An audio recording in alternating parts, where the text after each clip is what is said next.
प्रभु यीशु मसीह के मधुर और मीठे नाम में आप सभी मसीह विश्वासी भाइयों और बहनों को जय मसीह की। आज मैं आपके सामने परमेश्वर का वचन लेकर के आया हूँ और आज हम परमेश्वर के वचन में से भी सीखेंगे कि क्या एक धर्मी और दुष्ट मनुष्य के बीच का जो अंतर है वह क्या होता है और एक धर्मी व्यक्ति अपना जीवन कैसे बिताता है परमेश्वर में होकर।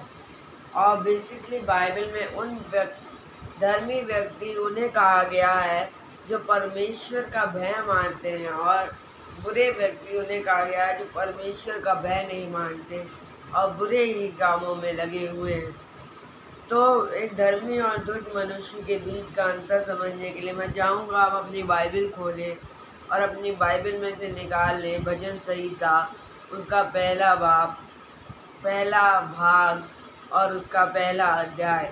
और यहाँ पे इस प्रकार है पढ़ने को मिलता है, क्या ही धन्य है वह पुरुष जो दुष्टों की युक्ति पर नहीं चलता और न पापियों के मार्ग में खड़ा होता और न ठट्ठा करने वालों की मंडली में बैठता, परंतु वह तो यहोवा की व्यवस्था से प्रसन्न रहता और उसकी व्यवस्था पर रात दिन ध्यान करता रहता है। वह उस वृक्ष के समान है जो बहती नालियों के किनारे लगाया गया और अपनी ऋतु में फलता है और जिसके पत्ते कभी मुरझाते नहीं। इसलिए जो कुछ वह पुरुष करे वह सफल होता।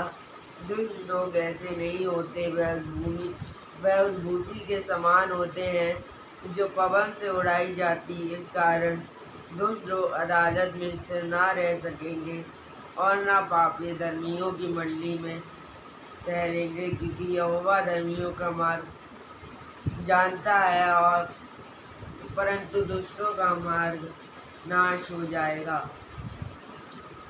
तो यहाँ पे देखिए कितना खूबसूरत वचन हम पढ़ते हैं कि क्या ही धन्य है वह पुरुष जो दुष्टों की युक्ति पर नहीं चलता। यानी कि कितनी ही ब्लेसिंग्स और कितना ही परमेश्वर से इम्पोर्टेंट दे रहे हैं जो कि दुष्टों के साथ यानी बुरे लोगों के साथ बुरी संगति में नहीं पड़ता। दोस्तों आज हम देखते हैं कई सारे प्रचारक कई सारे पास्टर्स पाप में गिर गए क्योंकि वो बुरे लोगों की संगति में आ गए। कई सारे विश्वासी जिनको मैं पहले देखता था कि उनका जीवन परमेश्वर में कितना आशीषों से भरा है, आज वो कुछ बुरे लोगों के कारण और उनकी लगाई हुई कुछ बुरी आदतों के कारण पाप में पड़े हुए हैं और वो फिर उन्हीं पे दोष लगाते हैं। पर इस मामले में जैसा कि हमने पिछले वीडियो में डिस्कस किया था कि दोष लगाने से अच्छा है हमारे अंदर इस मामले में सुधार करना। अगर आपको कोई भी परमेश्वर से दूर कराता है या कोई भी आपको अपनी दुष्ट युक्ति में फंसाता है, दुष्ट संगति में फंसाता है, तो आप उसे छोड़ दीजिए। जी हाँ, ऐसे मित्रों को छोड़ दीजिए जो आपको परमेश्वर से दूर करते हैं, क्योंकि परमेश्वर कहता है कि किसी भी दुष्ट की संगति में और किसी भी ठट्ठा करने वालों की मंडली में यानी दुष्ट लोगों की मंडली में हमें नहीं बैठना, उनके साथ उनकी गैंग में और उनके सभी बुरे कामों में सहभागी नहीं होना है। और बुरे काम सिर्फ यही नहीं होते हैं जो हम सोचते हैं कि किसी को मारना या पीटना, बुरे काम वो भी होते हैं जो गंदे शब्द बोले जाते हैं और जो परमेश्वर के खिलाफ कोई काम करता है।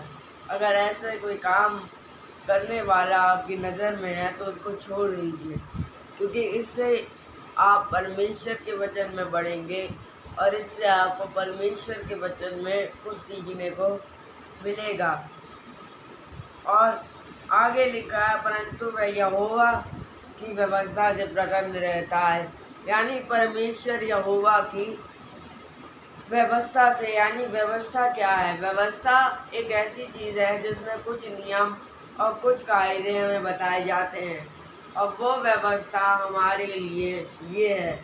जी हाँ, बाइबल ही है वो व्यवस्था जिसके बारे में बात करते हैं इस वचन में। और व्यवस्था में हम बाइबल में भी देखते हैं परमेश्वर की ओर से कई नियम दिए जाते हैं और ये नियम हमें क्यों दिए जाते हैं, कि कई नियम हमें दिए जाते हैं, इसी में हमें कई नियम कि कैसे जीवन जीना चाहिए दिए जाते हैं।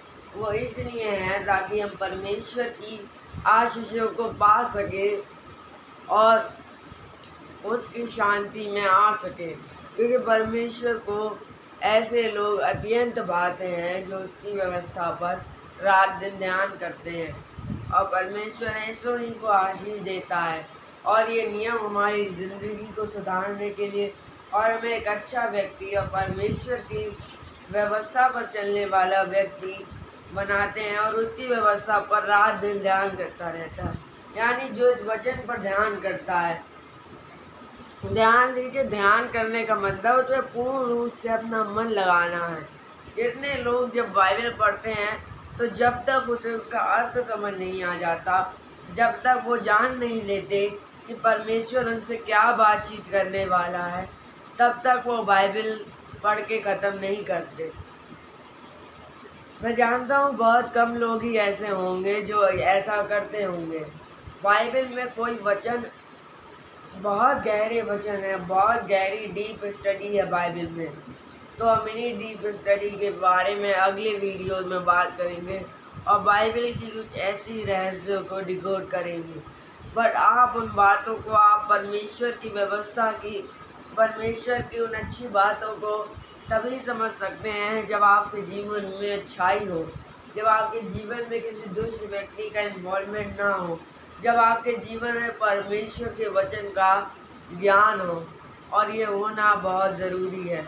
और आगे हम पढ़ते हैं, वह उस वृक्ष के समान है जो बहती नालियों के किनारे लगाया गया और अपनी ऋतु में फलता है, और जिसके पत्ते कभी मुरझाते नहीं, इससे जो कुछ वह पुरुष करता वह सफल होता है। यानी कि यहाँ पे एक धर्मी व्यक्ति, जो हम विश्वासी हैं, उनकी परमेश्वर ने उनका कंपैरिजन एक ऐसे पेड़ के किया है जो बहती नालियों के, यहाँ पे नालियों का मतलब वो वाली सीवेज वाली नालियाँ नहीं, बल्कि सोते हैं, नदी के जो सोते, नदी की जो नालियाँ होती हैं, जिनके नदियों के सोते के यानी नदी के किनारे वो लगाया जाता है और अपनी ऋतु में फलता है। यानी जब भी उसका सीज़न आता है तब वो फलता फूलता है और उसके पत्ते कभी मुरझाते नहीं।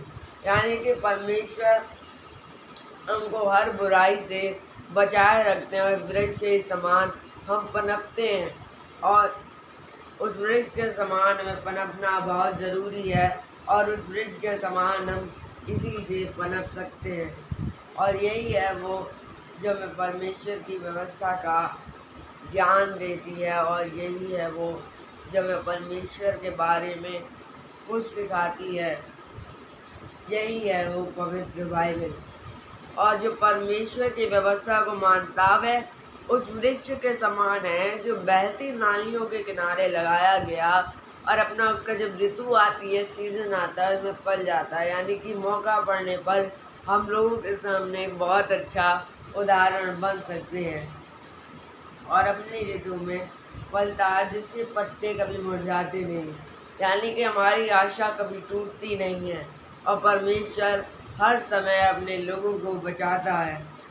और यहाँ पर लिखा है कि जिस काम में भी वो हाथ डालता वह सफल होता है। अगर आज आप इस समय परेशान हैं कि आप जिस स्कूल में पढ़ा रहे हैं, जिस भी काम में आपका इन्वॉल्वमेंट है, वो काम अच्छे से नहीं हो रहा है, वो काम ठीक नहीं है, तो इस बारे में परमेश्वर से प्रार्थना कीजिए और परमेश्वर से जानिए कि मैं क्या सुधार कर सकता हूँ उस काम में। और जिस भी काम में धर्मी व्यक्ति हाथ डालता वह सफल होता है, यानी कि वो एक सफल व्यक्ति बन पाता है।